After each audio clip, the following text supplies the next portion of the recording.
Shalom warga kerajaan, saya akan menyampaikan satu firman Tuhan berjudul The Coronation. Mungkin supaya ingat, ini perayaan kenaikan Tuhan Yesus tahun 2020. Di mana-mana berita tentang corona. Corona sebetulnya artinya mahkota. Dan seperti kita tadi memuji Tuhan, He is crowned with many crowns.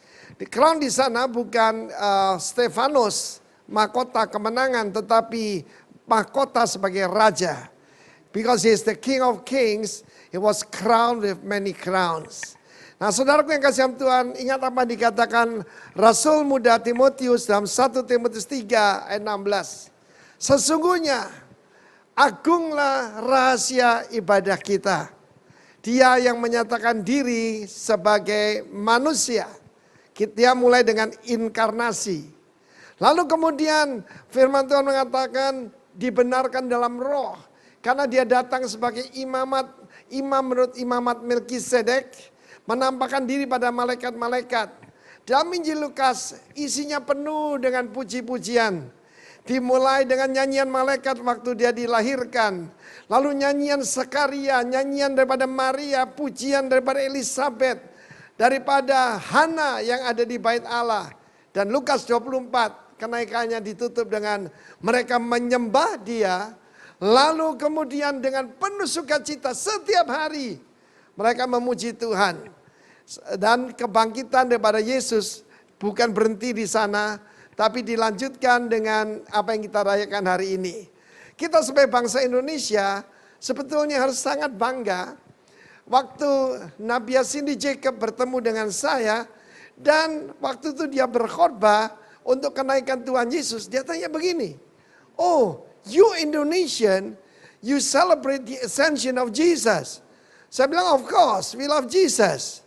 Sebab di Amerika, di Kanada, Australia, bahkan United Kingdom, tidak ada perayaan kenaikan Tuhan Yesus. Kita lihat ada di negara Benelux, Denmark, Finland, France, Germany ada. Tetapi yang aneh Indonesia. Yang lain itu mungkin dulu disebut negara-negara Kristen. Maksudnya mayoritas pengikut Kristus. Hari ini di dalam 1 Timotius 3:16 dia itu believe on in the world. 2,2 miliar manusia percaya Yesus Kristus adalah Tuhan. Tetapi kita lihat kita sebagai bangsa Indonesia, we are the only one di Asia dan Timur Tengah yang merayakan kenaikan Tuhan Yesus. Saya tidak pernah lupa ekspresi daripada Cindy Jacob. Waktu dia mengatakan begitu, saya bilang, of course, we Indonesian, we love Jesus more than you. Sebab di Amerika, kalau sudah lewat tanggal 25 Desember, tidak ada atribut atau perayaan Natal. Tapi di Indonesia, kita merayakan Natal mulai November sampai Februari. Banggalah jadi bangsa Indonesia. Dan untuk bisa mengerti gambaran apa dia, yaitu pentingnya kenaikan ini. Sebab dalam 1 Timotius 3:16 dikatakan, taken up in glory, receive up in glory, kemuliaan. Dia berdoa di dalam doa sebagai imam besar, yaitu dalam Yohanes 17. Bapa, biar aku menerima kemuliaan yang ada padaku, yang ada padamu. Dan kita melihat bagaimana he was received up in glory. Dimulai dengan kehinaan, ditutup dengan kemuliaan. Kan lebih baik begitu, ya. Berakit-rakit ke hulu, berenang-renang ke tepian. Sakit-sakit dahulu, bersenang-senang kemudian. Dan itulah cara daripada Tuhan Yesus. Untuk bisa mengerti ini dia memberikan suatu parable, yaitu perumpamaan. Dalam Lukas 19 mulai dari ayat 11. Bagi mereka yang mendengarkan dia di situ, sebab dia baru keluar rumah Lazarus. Dan dia proklamirkan bahwa Lazarus ini adalah anak Abraham. Sebab dia sungguh-sungguh mengalami jamahan Tuhan, hidupnya berubah. Lalu dia berkata, ada seorang bangsawan yang pergi ke negeri yang jauh untuk dinobatkan menjadi raja di sana, untuk menerima kerajaan. Menerima kuasa kerajaan, dan baru akan kembali. Dan itulah yang dilakukan oleh Tuhan Yesus.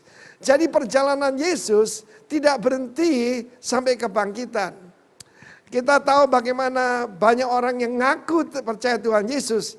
Contohnya di Portugal saja, di Portugis. Dibandingkan dengan Norwegia. Di Norwegia gambaran Yesus adalah Yesus naik ke sorga. Cuma kelihatan kakinya yang berlobang itu. Tetapi di Portugal, Yesus digambarkan sebagai bayi kecil yang dilindungi oleh ibunya. Oh anak kecil, oh anak manis. Karena itu mereka tidak mengalami yaitu hidup yang berkemenangan. Karena itu tidak cukup saudara percaya Yesus disalib. Banyak orang percaya Yesus mati buat mereka, that's good. Ada yang percaya Yesus bangkit, tapi tidak cukup sampai di sana. Firman Allah mengatakan, He was received up in glory. Dalam Roma pasal 8, orang cuma mengutip Roma 8 ayat 28. Aku tahu sekarang. Jadi nanti setelah lewat, ya ini pandemi ini, kita baru mengerti. Tuhan itu kadang-kadang memberikan misteri ya. Tetapi aku tahu sekarang bahwa Allah turut bekerja bersama untuk mendatangkan kebaikan ya. Tetapi jangan lanjutkan di sana tidak untuk semua orang, bagi mereka yang mengasihi Dia, yang terpanggil sesuai dengan rencana Allah. Lanjutkan ayat 29 sampai 31. Ada 3 langkah di sana. Pertama, call, dipanggil. Yang kedua apa? Yaitu dibenarkan. Nah, melalui apa yang terjadi pada pandemi ini, kita dibenarkan, ya, dihilangkan kesombongannya, segala dosa-dosa diakui, dibereskan, rekonsiliasi, baru yang terakhir dimuliakan, glorified. Rencana Tuhan buat saudara saya tidak berhenti sampai diselamatkan, tidak berhenti sampai disucikan, tetapi sampai dimuliakan. Pujian yang kita nyanyikan tadi, ya. Padamu ada kuasa dan kemuliaan. Katakan kuasa dan kemuliaan. Bukan cuma keselamatan rencana Tuhan. Bukan cuma sampai melayani Dia. Tetapi dibenarkan dan dimuliakan. Perumpamaan itu berlanjut. Bahwa sebelum Dia pergi, Dia memanggil 10 orang hambanya. Dan membagikan pada mereka masing-masing uang mina. 10 uang mina dibagikan. 1 uang mina ada yang mencoba menghitung sekitar 700 juta rupiah. Ya, sekitar 50.000 US dollar. Suatu angka yang lumayan. Dan Yesus berkata, do business till I come. Yesus tidak benci bisnis. Banyak orang berkata pada saya, Pak, kalau saya jadi Kristen, saya tidak bisa bisnis lagi. Loh kenapa? Loh bisnis kan nipu. Loh tidak, bisnis tidak nipu. Bisnis itu adalah bisnis, berdagang. Kalau yang menipu itu yang kamu perlu bertobat. Firman Tuhan mengatakan do business till I come. Sebab Tuhan yaitu mengajarkan pada kita. Barang siapa setia perkara yang kecil, dia bisa dipercaya perkara yang besar. Lewat pandemi ini, maka kita kembali menyusun kembali keuangan kita. Ada banyak orang mengalami kerugian, ada yang mengalami ini dan mereka tanya saya, "Loh Pak, kenapa saya diizinkan mengalami ini?" Saya bilang waktu kelas 1 SD, kita cuma ada tambah dan kurang. Tetapi setelah kita naik kelas 2, ada pembagian dan perkalian. Jangan khawatir, kalau ada yang dibagi nanti Tuhan bisa melipat gandakan. Apa yang hilang akan bisa kembali selama kita percaya bahwa Dia naik ke surga dan menjadi raja dan pengantara buat saudara dan saya. Dan Dia berkata, do business till I come. Dan banyak orang mengatakan, kenapa kamu masih berusaha? Kenapa kamu masih, kita harus melayani Tuhan, tinggalkan semua. Tidak semua dipanggil melayani Tuhan sepenuh waktu seperti saya ya. Saudara yang kasih Tuhan, kemudian pada saat itu warga negaranya, perhatikan ini 10 hambanya ini dulos. Dulos itu budak. Budak itu bukan warga negara. Budak adalah budak. Budak itu harta milik. Budak itu tidak punya yaitu hak apapun. Dan mereka memanggil tuannya sebagai Lord. Lord artinya pemilik, owner. Tetapi aneh, yang sudah jadi warga negara menolak dia. Tetapi his countrymen, ini digambarkan orang Yahudi. Tetapi kalau dikatakan warga negaranya, berarti yang sudah jadi warga negara kerajaan Allah seperti saudara dan saya, bisa-bisa menolak Yesus sebagai Raja. Kita semua mau menerima Dia sebagai Jehovah Jireh yang menyediakan, ya Jehovah Roi yang menyembuhkan, ya sebagai gembala. Tapi tidakkah kita menerima Dia sebagai Melek, sebagai Raja? Kami tidak mau orang ini menjadi Raja atas kami. Mereka melecehkan Yesus. Saudara yang kasih Tuhan, kita tahu pada waktu Pak Presiden kita Joko Widodo jadi pengusaha, kalau ada orang menghina dia, ya paling itu melakukan yang tidak menyenangkan. Bisa sih dituntut di pengadilan, tapi ketika beliau menjadi presiden, maka itu urusan besar. Dan di dalam kerajaan kita harus mengerti, melawan raja, melakukan revolusi kepada raja, hukumannya mati. Pada akhir daripada perumpamaan ini Yesus berkata, semua seteruku ini, semua orang tidak mau kau jadi raja, hukum mati mereka di hadapanku. Kita dikenalkan Yesus sebagai gembala yang baik, that's true. Sebagai domba Allah yang telah disembelih, itu benar. Tapi jangan lupa Dia akan kembali sebagai singa dari suku Yehuda. Ari Yehuda, Dia akan kembali sebagai raja dan sebagai hakim.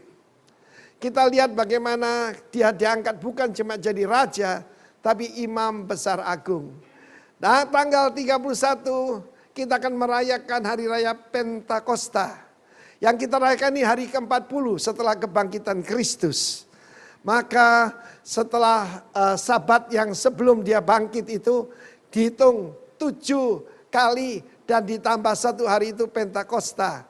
Maka kita akan merayakan ketika Dia diurapi dengan minyak.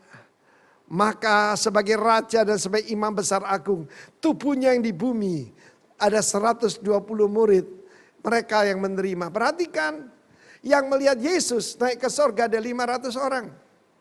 Tetapi yang benar-benar percaya perjanjiannya dan perkataannya cuma 120 orang. Cuma 25%. Mari kita lihat sebentar apa yang terjadi pada waktu Dia naik ke sorga. Lukas pasal 24 mengatakan, Dia membawa mereka sampai ke Betania. Perhatikan ada kunci di sini.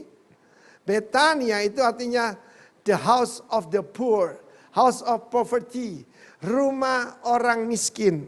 Di dalam bahasa Ibrani, ani, miskin atau tertindas ataupun rendah hati itu satu kata yang sama. Memang kita tahu ya, ada orang miskin tapi sombongnya luar biasa. Nah itu bingung juga saudara ya. Dan sampailah Dia ke Betania. Di Betania, Yesus sering bermalam di rumah sahabatnya. Ada satu bersaudari di sana, Maria, Marta, dan Lazarus. Dan mereka adalah sahabat-sahabat dari Tuhan Yesus. Dan firman Allah mengatakan dari sana, firman Allah mengatakan, sebelum itu Dia katakan tunggu di Yerusalem. Betani dengan Yerusalem dekat saja. Kurang lebih 5-6 kilometer. Sangat dekat. Sampai ke Bukit Zaitun, dekat sekali. Dan kemudian dia mengangkat tangannya dan memberkati mereka. Tidakkah saudara suka cita bahwa Dia pergi sambil memberkati kita? Sampai hari ini, for eternity, Yesus naik ke sorga, yaitu tetap memberkati kita. Dan Dia berjanji, I will pray for you. Dia pernah berjanji pada Kefas, yaitu Petrus. Dia berkata begini, setan menuntut kamu untuk menampi kamu seperti gandum. Tetapi I will pray for you. Kalau kamu sudah sadar, ingatkan saudara-saudaramu. Bukankah kita bersuka cita? Imam besar seperti itulah yang kita butuhkan. Yang pernah jadi manusia. Firman Allah mengatakan bahwa Dia mulai dengan inkarnasi. Dan dimuliakan, kemudian mengalami kemuliaan, ascension. Ya, firman Tuhan mengatakan Dia memberkati lalu Dia berpisah dan mereka terangkat ke sorga. Ayat 52 dan 53. Mereka sujud menyembah kepadanya. Kalau Yesus tidak pernah hidup dan bangkit dan naik ke sorga, tidak ada manusia yang menyembah Dia. Kita mungkin memperingati Dia. Mungkin kita yaitu ingat jasa-jasanya, mengikuti pelajarannya. Tapi tidak menyembah Dia. Sebab penyembahan hanya untuk deity, untuk ilahi, untuk Tuhan. Lalu mereka pulang ke Yerusalem dengan sangat bersuka cita. Jangan lupa, Yerusalem itu pusat di mana yaitu musuh-musuh Yesus. Ada Pontius Pilatus dengan tentara Romawi. Ada Herodes yang kadang-kadang datang ke sana. Dan terutama tokoh-tokoh agama yang sangat membenci Yesus. Tapi mereka kembali bukan dengan ketakutan. Dengan sukacita. Sebab Yesus berjanji, I will pray for you. Dan Yesus yang mereka kenal bukan lagi berjalan dengan sandal. Yaitu di bumi ini. Tapi dia kembali sebagai Tuhan segala Tuhan.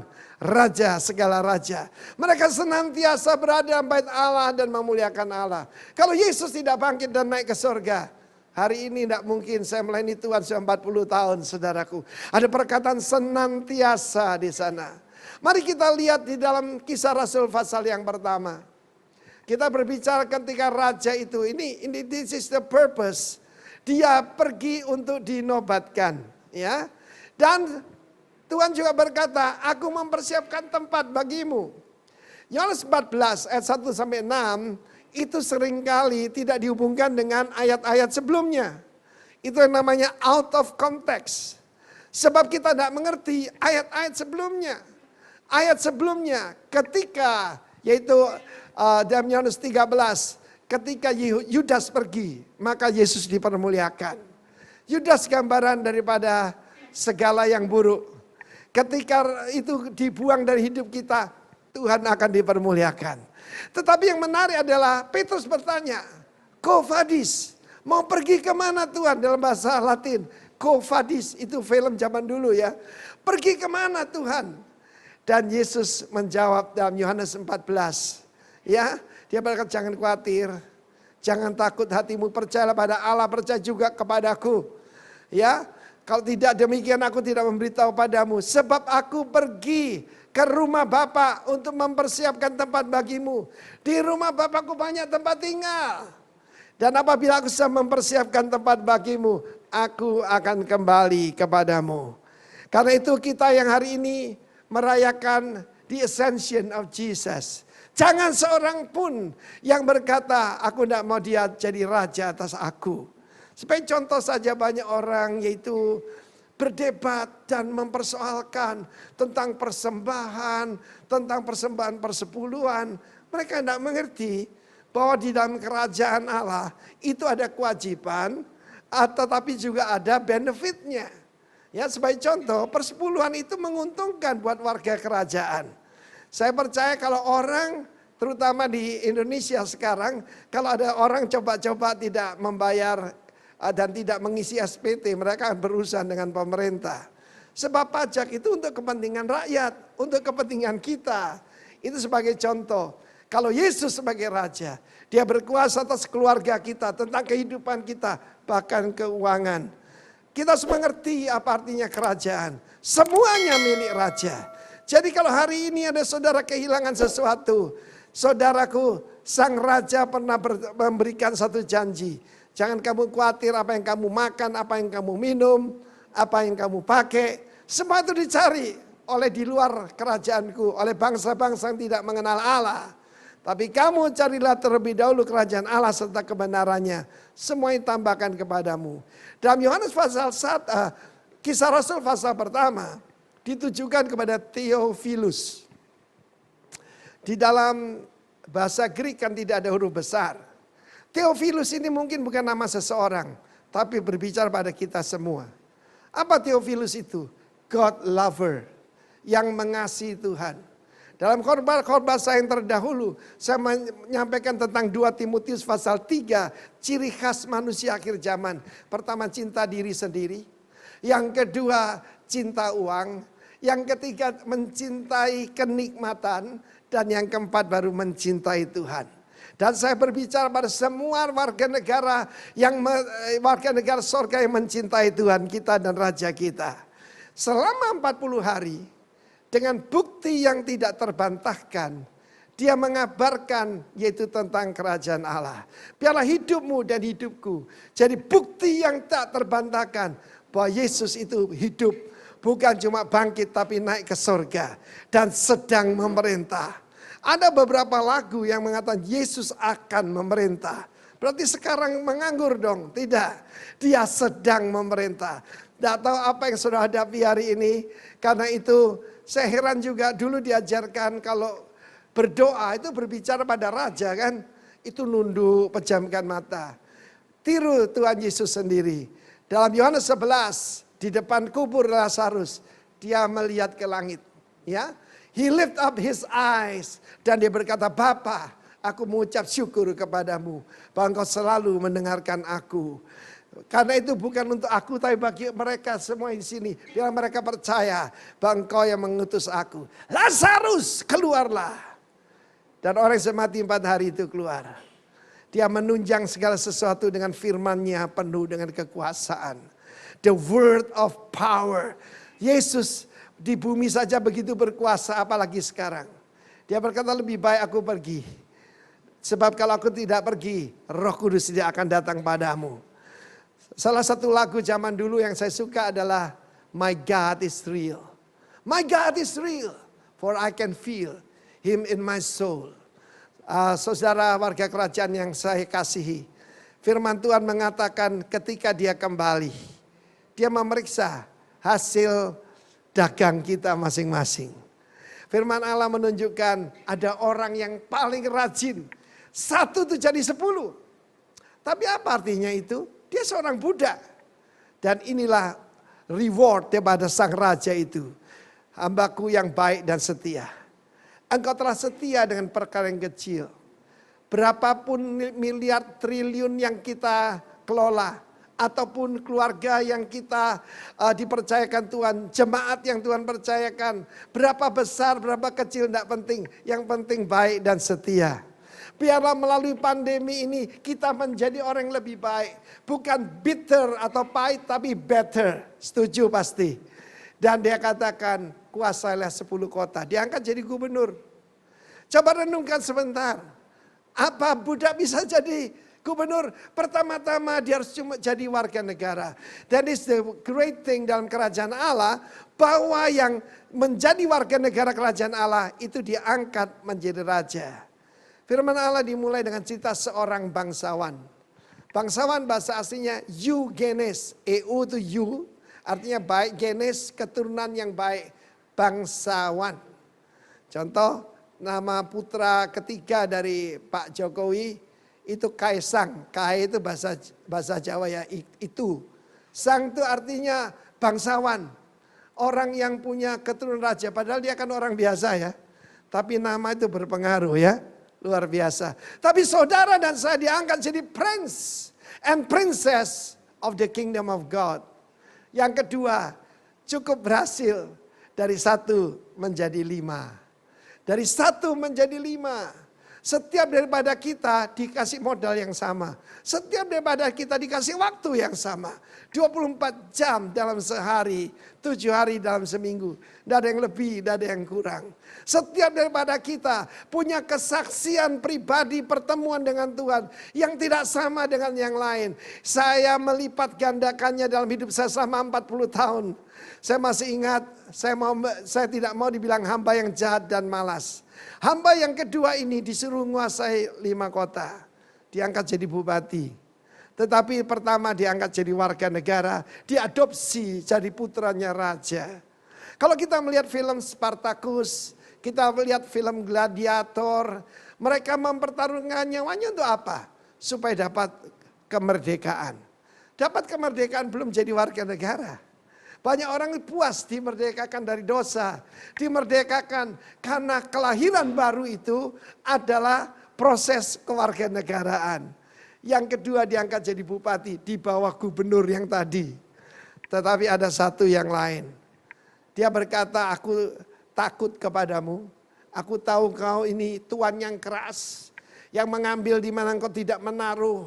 Dan juga menuai di tempat engkau tidak menabur. Kan dia menuduh Tuhan itu jahat. Dan Tuhan itu sewenang-wenang. Tuhan itu diktator. Hei hamba yang jahat, kata raja itu. Aku menghakimi engkau menurut perkataanmu sendiri. Saudaraku yang kekasih Tuhan, jangan lupa cuma the blessing. Ketika Yesus pergi, dia mengucapkan berkat. Jangan lupa itu. Tapi juga ada the promise. The promise itu adalah yang telah kuterima dari Bapa, janji Bapakku. You will be filled with the Holy Spirit, baptized in the Holy Spirit. Setiap daripada kita bukan cuma diselamatkan, bisa dibaptis dalam kuasa Tuhan. Jadi saksi yang berkuasa. Tapi orang ini menyimpannya dalam sapu tangan. Ini ku kembalikan mina Tuhan. Uang Tuhan ku kembalikan. Kata Tuhan itu, dia disamakan, dia dihukum. Apa yang ada pada dia dipercayakan kepada yang sudah punya 10. Ini satu prinsip dalam kerajaan Allah. Yang memiliki akan ditambahkan. Tapi yang tidak punya, apapun yang dia pikir ada pada yang akan diambil daripadanya. Dan satu hal lagi, semua seteruku ini. Firman Tuhan mengatakan his countrymen. Kita melihat bagaimana ketika mereka yang dipengaruhi, diprovokasi oleh Kayafas dan semua konco-konconya, mereka berkata, kami tidak punya raja kecuali Kaisar. Orang Israel berkata begitu. Dalam kerajaan Allah, Tuhan adalah raja. Bukankah demikian? Tapi mereka berkata, kami tidak punya raja lain kecuali Kaisar. Dan mereka berkata, waktu Pontius berkata, ini orang tidak bersalah. Aku tidak menemukan apapun. Dan dia mencuci tangannya. Sekarang di mana-mana orang cuci tangan, niru Pontius Pilatus. Tetapi yang dimaksudkan di sana atas darah orang tidak bersalah ini. Sebab sebelumnya istrinya bermimpi tentang Yesus. Karena itu para bapak, pejabat, siapapun Anda, jangan anggap enteng istri Anda. Dan mereka berseru, tertanggunglah darahnya atas kami dan keturunan kami. Dan apa yang terjadi karena menolak Yesus? Perang dunia kedua saja, 6 juta orang Yahudi, pria, wanita, anak-anak dibantai dalam Holocaust, dalam perang dunia kedua. Mari kita lihat pada waktu itu murid-murid tanya lagi. Apakah engkau sekarang akan memulihkan kerajaan bagi Israel? Mereka cuma berpikir tentang diri sendiri. Sama ketika Yesus akan pergi ke Yerusalem, dia berkata, aku di sana akan dibunuh, aku di sana akan disiksa. Mereka mengira kedatangannya adalah untuk menghancurkan tentara Romawi. Yes, itu yang kedua. Semua musuh-musuhnya akan berhadapan dengan dia sendiri. Tapi kedatangan pertama, dia menyerahkan nyawanya seperti induk domba yang keluh di hadapan orang yang menggunting bulunya. Betapa bersyukurnya kita punya Tuhan yang duduk di atas takhta. Dia kembali dalam kemuliaan. Awan itu bukan awan yang air yang kita lihat itu, tetapi awan kemuliaan. Bangsa Israel kalau berbicara the cloud, mereka bicara bukan cloud ya, tetapi cloud di sana adalah the presence of the Lord. Dan firman Allah mengatakan di depan mata mereka semua, 500 orang. Selama 40 hari Yesus datang menghilang. Yesus datang mengajar pergi. Dia sedang mempersiapkan mereka untuk dia pergi, tetapi dia pergi untuk kembali. Dia firman Allah mengatakan setelah dia menerima kerajaan itu dan memerintah, dia akan kembali ke bumi ini. Karena itu kita dalam hidup kita ini kita harus selalu percaya bahwa Yesus ada di atas takhta. Berbagai kita yang mengerti firman Tuhan ini, ya. Dia memberikan the promise. Sebab Yohanes membaptis dengan air.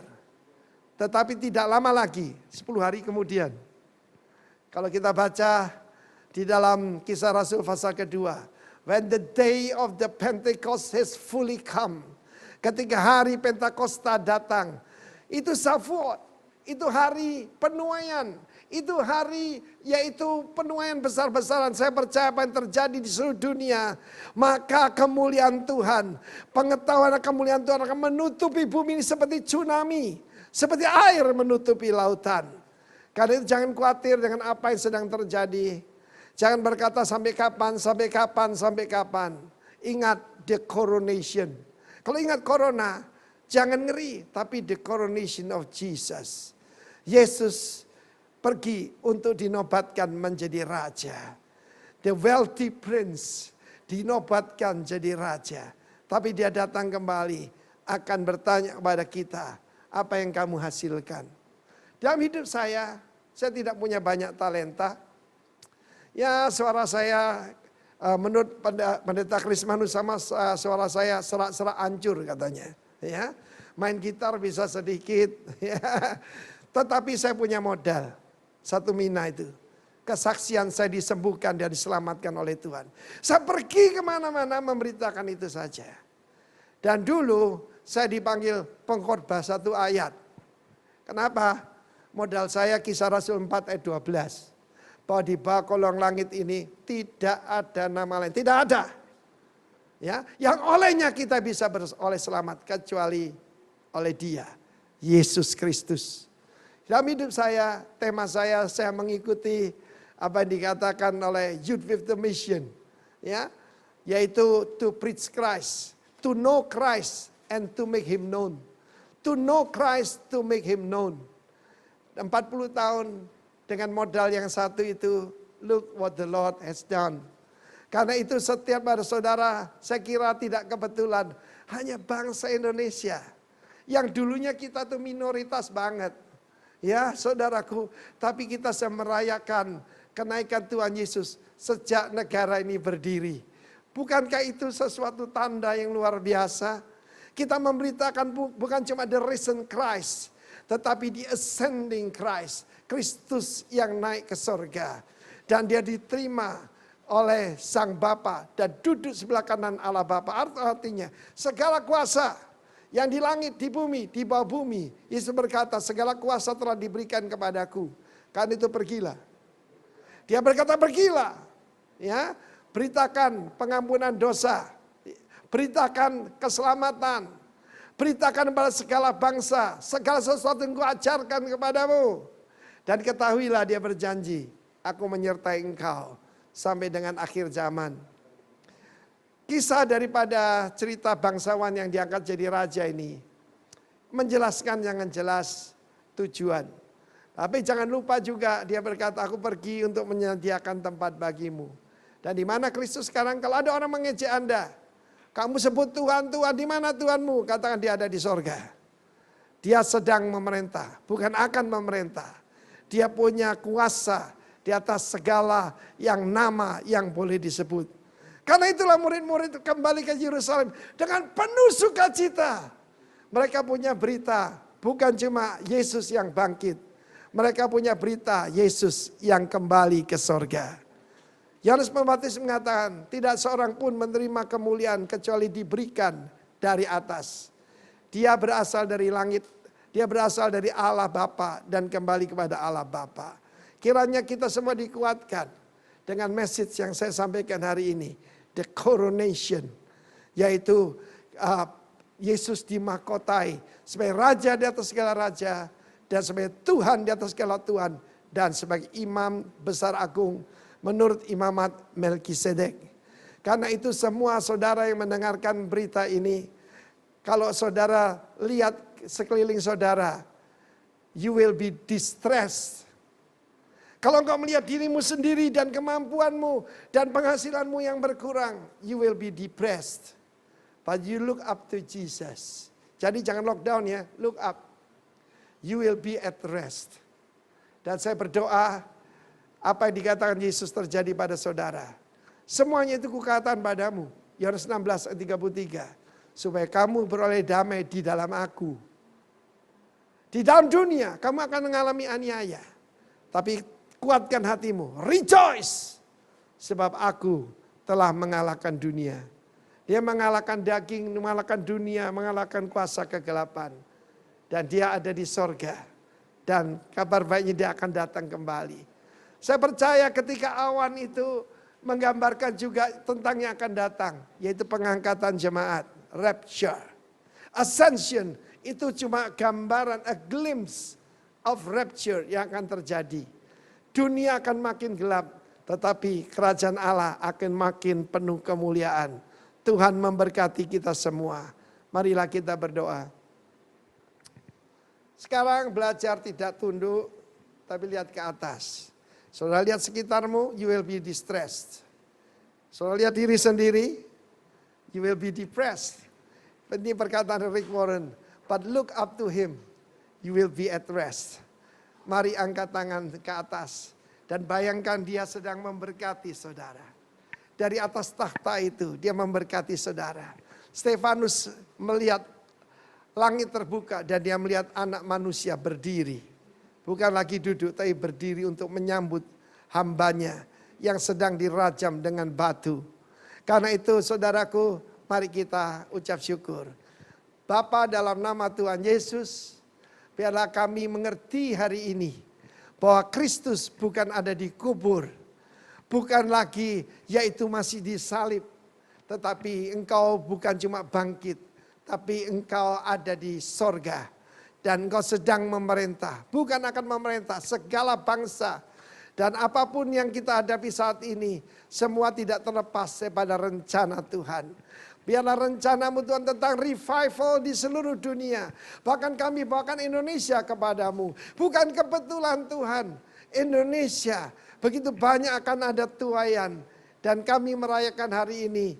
Kami ingat kenaikanmu ke surga. Terima kasih Tuhan Yesus. Segala puji dan hormat bagimu di dalam nama Tuhan Yesus. Amin. Kita lihat dulu apa yang dilakukan oleh artis yang luar biasa ini. Pak Riki, apa yang kamu kerjakan? Lagi menggambar. Yang gambar apa? Melukis Tuhan Yesus naik ke surga. Tuhan Yesus naik ke surga. Pantesan dia selalu tersenyum. Dia tidak takut dengan segala macam krisis. Sebab Tuhannya tidak ada di salib. Tapi Tuhannya naik ke surga. Tepuk tangan buat Allah kita semuanya. Yes.